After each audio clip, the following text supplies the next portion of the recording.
नमस्कार दोस्तों, स्वागत आप सभी का आपके अपने YouTube channel online study with DK में। और आज हम आपके लिए लिख रहे हैं एमपीटेट एग्ज़ाम 2022 11 मार्च 2022 शिफ्ट सेकंड के अंतर्गत पूछे गए 45 प्रश्न और टॉपिक। जी हाँ दोस्तों, यहाँ पर आज की जो सेकंड शिफ्ट है इसमें जो बातें या जो प्रश्न जो कि जितना कुछ हमें उपलब्ध हो पाया है आपके लिए उतना हम आपके लिए यहाँ पर लेकर आए हैं। और इनकी मदद से आपको थोड़ा सा अपडेट ये पता चलता रहे कि क्वेश्चन का जो सिलेबस या पेपर जो है वो किस प्रकार का आ रहा है और अपनी तैयारी को आप आगे जारी रख सकें। तो यहाँ पर बात करेंगे इस शिफ्ट के अंतर्गत किस प्रकार के प्रश्न पूछे गए हैं। तो देखिए, ईवीएस के अंदर जो प्रश्न था और प्रश्न के साथ साथ आपको यहाँ पर उत्तर भी इसमें देखने को मिलने वाले हैं। तो देखिए, ईवीएस के अंदर एक जो पुरस्कार हैं कह सकते हैं उनसे संबंधित प्रश्न हैं। तो यहाँ पर प्रथम परमवीर चक्र जो था ये किन्हें मिला था। तो देखिए, यहाँ पर उत्तर आपके लिए उपलब्ध करवाया गया है ताकि हो सकता है इससे किसी भी प्रकार की आगे कोई बात पूछी जा सके, तो आप थोड़ा सा ध्यान रखिएगा।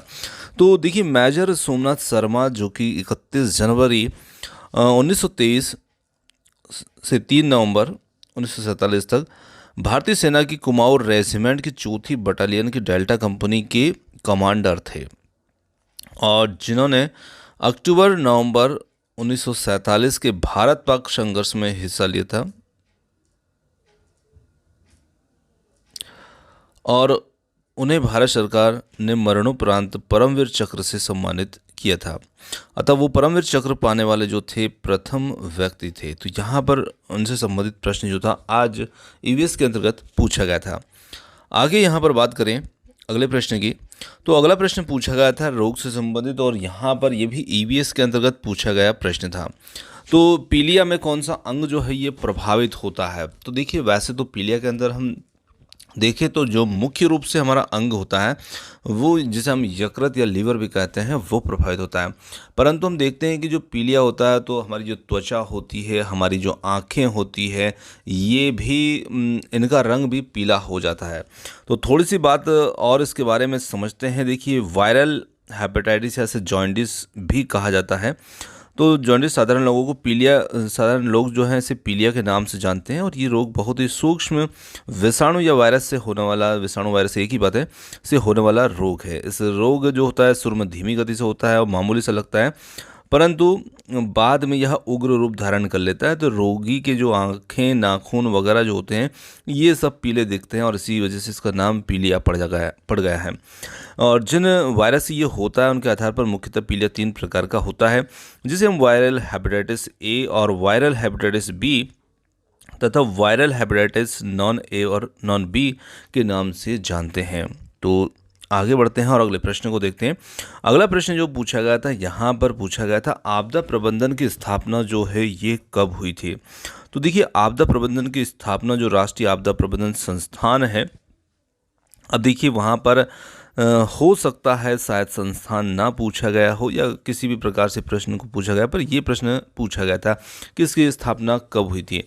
तो राष्ट्रीय आपदा प्रबंधन संस्थान जो है जिसे एनडीएमए कहा जाता है, इसका गठन संसद के अधिनियम के अंतर्गत भारत और अन्य क्षेत्रों में क्षमता के विकास के लिए एक प्रमुख संस्थान के रूप में अपनी भूमिका निभाने के साथ उद्देश्य के साथ किया गया था। और इसमें प्रथम प्रयास जो है वो राष्ट्रीय आपदा प्रबंधन केंद्र के गठन के साथ आरंभ हुआ था 1995 में। तो यहाँ पर ये 1995 में इसका प्रथम प्रयास जो है ये किया गया था और आगे चल करके इसी राष्ट्रीय आपदा प्रबंधन संस्थान के रूप में और साथ ही साथ प्रशिक्षण क्षमता विकास के लिए विकसित हुआ था आपदा प्रबंधन अधिनियम। देखिए, ये अधिनियम भी आप ध्यान रखिएगा, आपदा प्रबंधन अधिनियम 2005 जो है ये वो अधिनियम है और कहीं कहीं पर इससे संबंधित जो डेट है वो 2006 भी मिल सकती है। पर हो सकता है कि वहाँ प्रश्न किस तरीके से पूछा गया, प्रथम प्रयास कब किए गए या कब स्थापित किया गया, किस प्रकार से प्रश्न है, तो कुछ जानकारी हमने इसके लिए आपको उपलब्ध करवाई है। आगे बढ़ते हैं अगले प्रश्न की बात करते हैं। अगला प्रश्न जो था महिला से पूछा और जो कि भारत में प्रथम से संबंधित है। तो यहाँ पर भारत में प्रथम महिलाओं से संबंधित प्रश्न भी देखने को मिल रहे हैं। सर्वप्रथम ओलंपिक में कौन सी महिला ने मेडल जीता था, ये प्रश्न पूछा गया था। तो यहाँ पर वर्ष 2000 सिडनी ओलंपिक में कर्णम मल्लेश्वरी जो थी, इन्होंने वेट लिफ्टिंग में कि खेल में 54 किलो वर्ग में अपनी काबिलियत जमाते हुए ब्रांज मेडल जीता था और ओलंपिक मेडल जीतने वाली वह पहली भारतीय महिला बनी थी। तो इस प्रकार से ये प्रश्न भी आपके ईवीएस में गेम्स के अंतर्गत पूछा गया है। तो गेम्स के अंदर और जो स्पेस है वो बरकरार है। अगला प्रश्न पूछा गया था यहाँ पर, स्पुतनिक सेकेंड जो था ये किस देश ने लॉन्च किया था, स्पुतनिक 2।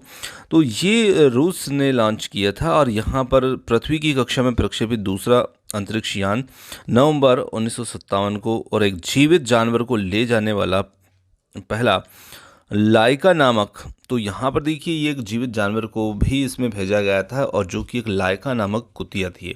तो ये प्रश्न भी काफ़ी महत्वपूर्ण आता है ना, इस जानवर के बारे में। और लाइका की चौथी कक्षा में एयर कंडीशनिंग की खराबी के कारण अत्यधिक गर्म होने के कारण से उसकी मृत्यु भी हो गई थी। आगे बात करते हैं यहाँ पर, जब चंद्रमा पूर्ण दिखाई देता है तब इस स्थिति को क्या कहते हैं, तो यहाँ पर स्थिति जो है पूर्णमासी कहलाती है। आगे बात करते हैं, मंगलयान से संबंधित प्रश्न पूछा गया था, बराबर बताने वाले ठीक से बता नहीं पाए। तो मंगलयान जो है देखिए भारत का प्रथम मंगल अभियान है और ये भारत के प्रथम ग्रहों के बीच का मिशन है। वस्तुतः भारतीय अंतरिक्ष अनुसंधान संगठन की एक महत्वाकांक्षी परियोजना है। ये महत्वाकांक्षी परियोजना है और इस परियोजना के अंतर्गत 5 नवंबर 2013 को 2:38 पर मंगल ग्रह की परिक्रमा करने हेतु छोड़ा गया। तो इससे बहुत प्रश्न निकल करके आ रहे हैं, रोजाना है कुछ न कुछ इससे पूछा ही जा रहा है। तो ये टॉपिक भी आपके लिए काफ़ी महत्वपूर्ण है। और कहाँ से छोड़ा गया, तो देखिए छोड़ा गया एक उपग्रह आंध्र प्रदेश के श्री हरिकोटा स्थित सतीश धवन अंतरिक्ष केंद्र से ध्रुवीय उपग्रह प्रक्षेपण यान PSLV के द्वारा सफलतापूर्वक छोड़ा गया। तो इसमें यान कौन सा इस्तेमाल हुआ और कौन सा जो हम उपग्रह केंद्र है वो कौन सा इस्तेमाल हुआ, मतलब कहाँ से छोड़ा गया, ये सब चीज़ें आपको ध्यान रखना है। आगे बात करते हैं, क्षुद्र ग्रह से संबंधित भी प्रश्न पूछा गया। तो क्षुद्र ग्रह जो होते हैं वो प्रश्न क्लियर नहीं है किस प्रकार का था। तो क्षुद्र ग्रह खगोलीय पिंड होते हैं जो ब्रह्मांड में विचरण करते रहते हैं और अपने आकार में ग्रहों से छोटे और उल्का पिंडों से बड़े होते हैं। तो यहाँ पर जैसे कुछ क्षुद्र ग्रह जैसे सेरेस है, इसके बारे में प्रश्न पूछा जाता है। अगला प्रश्न जो था ईवीएस के अंदर का, तो वही था मिट्टी से संबंधित 2-3 क्वेश्चन जो है वो देखने को मिल रहे हैं। और आज के शिफ्ट में तो मिट्टी के परीक्षण में हम किसे शामिल नहीं करेंगे, ऐसे 4 विकल्प दिए थे जिनमें से 3 को शामिल किया जाता है और 1 नहीं किया जाता है। अब हो सकता है वो किस प्रकार के विकल्प वहाँ पर रहे हो, तो उसके आधार पर ही चयन किया जा सकता है इस प्रश्न को। अंतरिक्ष से संबंधित आपको 4-5 प्रश्न जो है वो आज की शिफ्ट में देखने को मिले हैं। 1-2 जो हमारे पास मिले आए थे वो हमने आपको उपलब्ध करवा दिए हैं। तो 4-5 प्रश्न इसमें से देखने को मिल रहे हैं। मिट्टी से संबंधित वही आपके 2-3 प्रश्न जो हैं पूछे गए आज के शिफ्ट में। और साथ ही साथ बात करें तो वायु प्रदूषण से भी प्रश्न जो हैं वो देखने को मिले हैं। ओलंपिक खेल जो हैं इनसे संबंधित प्रश्न लगातार ही आ रहे हैं। तो जैसे यहाँ पर आज जो है ओलंपिक से संबंधित आ गया, इसी प्रकार से IPL, हॉकी आदि से संबंधित जो प्रश्न हैं वो भी देखने को मिल रहे हैं। तो इन्हें भी आप अच्छे से तैयार करके जाइएगा। आगे हम यहाँ पर बात करते हैं अगले पार्ट की, जो कि गणित है। और गणित के अंतर्गत जो है कुछ टॉपिक हैं जिनसे प्रश्न यहाँ पर पूछे जा चुके हैं। तो जैसे पूछे गए हैं, तो अनुपात से संबंधित प्रश्न जो है वो लगातार ही देखने को मिल रहा है। पूरक कोण, संपूरक कोण से भी प्रश्न पूछे गए हैं और सिंपल से प्रश्न पूछे गए, से ज़्यादा कठिन प्रश्न इसमें नहीं थे। गणित वाला भाग जो था कुल मिलाकर के अच्छा था। तो यहाँ पर पूरक संपूरक कोण की अवधारणा जो है उसे आप यदि क्लियर नहीं किया है तो आप उसे कंप्लीट करके जाइएगा। त्रिभुज से संबंधित हर दिन देखने को ही प्रश्न मिल रहे हैं। सरलीकरण पर आधारित प्रश्न जो है वो निश्चित रूप से हर दिन आ रहे हैं, कोई बात नहीं है। विभाज्यता के नियम पर भी कुछ प्रश्न इसमें पूछे गए हैं। और बात करें तो आगे औसत से संबंधित प्रश्न हर दिन देखने को मिल रहे हैं। इन टॉपिक को भी आप अच्छे से कंप्लीट करके जाइएगा। बॉन्ड मास के नियम पर आधारित प्रश्न जो हैं वो प्लस का माइनस करना, माइनस का प्लस करने पर और जो संख्याएं हैं किस प्रकार बदल जाती हैं, ये सब कुछ जो है इससे संबंधित प्रश्न भी इसमें देखने को मिले हैं। और कुछ प्रश्न यहाँ पर भिन्न से संबंधित भी प्रश्न देखने को मिले हैं। तो ये वो सब टॉपिक है जो कि आज मैथ्स की शिफ्ट में पूछे गए हैं। आगे बात करें यहाँ पर बाल मनोविज्ञान की, तो बाल मनोविज्ञान के अंतर्गत जो है मनोवैज्ञानिकों पर आधारित प्रश्न जो है वो देखने को मिले हैं। कुछ मनोवैज्ञानिक से संबंधित प्रश्न इसमें पूछे गए हैं जो कि उनके ऊपर तो इसी के साथ में बात करें सूक्ष्म शिक्षण, जिसे हम माइक्रो टीचिंग भी कहते हैं, इस पर आधारित प्रश्न जो भी वो देखने को मिले हैं सीडीपी के अंतर्गत। और इसी के साथ बात करें तो जीन पियाजे की जो 4 अवस्थाएं दे रखी है संज्ञानात्मक विकास की, उनसे संबंधित प्रश्न पूछा गया था। और प्रश्न किस प्रकार का था तो वो क्लियर नहीं है। बाकी उससे संबंधित प्रश्न आज के शिफ्ट में देखने को मिला है। स्किनर से संबंधित प्रश्न भी पूछे गए हैं, स्किनर और स्किनर का सिद्धांत जो भी है। और साथ ही साथ बात करें तो हार्वर्ड गार्डनर से संबंधित भी प्रश्न जो हैं पूछे गए हैं। मैस्लो के सिद्धांत से संबंधित भी प्रश्न आज के शिफ्ट में देखने को मिले हैं। वाइगोत्स्की से संबंधित भी प्रश्न देखने को मिले हैं और वुडवर्थ से संबंधित भी प्रश्न पूछे गए हैं। साथ ही साथ कोहलर से भी संबंधित प्रश्न पूछे गए हैं। तो कुल मिलाकर के आज मनोवैज्ञानिक जो थे वो ज़्यादा देखने को मिले हैं। आगे हम बात करते हैं अगले पार्ट की, जो कि है हिंदी भाषा से संबंधित। हिंदी भाषा के अंदर आपकी वही गद्यांश पद्यांश जो हैं वो बरकरार हैं और उनका जो स्तर है वो भी काफ़ी सरल है।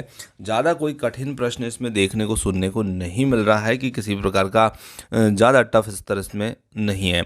कुल मिलाकर के आपका गणित वाला भाग भी अच्छा है, हिंदी वाला भाग भी अच्छा है। और बात करें तो इसमें आज पर्यायवाची शब्द हैं, विलोम शब्द हैं, और किसी एक शब्द के लिए जैसे वाक्यांश था या कोई शब्द था उसके लिए एक शब्द में उत्तर भी पूछा गया था। साथ बात करें तो कुछ एक प्रश्न जो था लोकोक्ति या मुहावरे से संबंधित प्रश्न भी इसमें देखने को मिला है।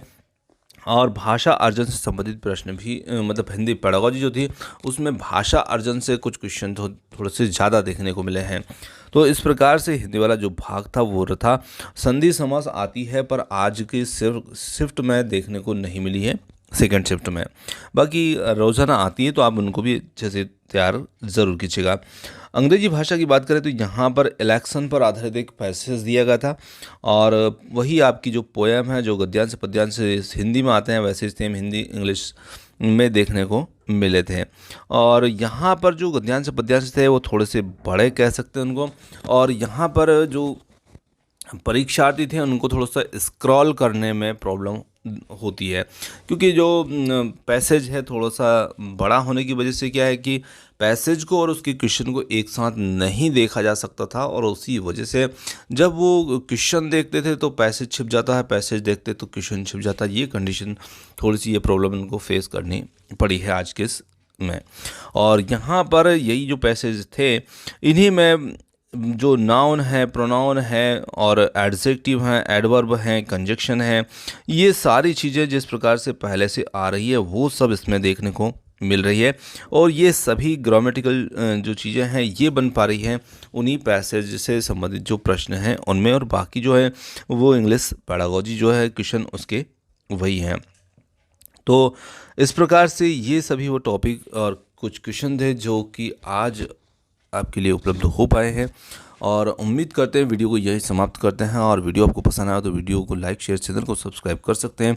आपने जो समय दिया उसके लिए बहुत बहुत धन्यवाद। Thanks for watching.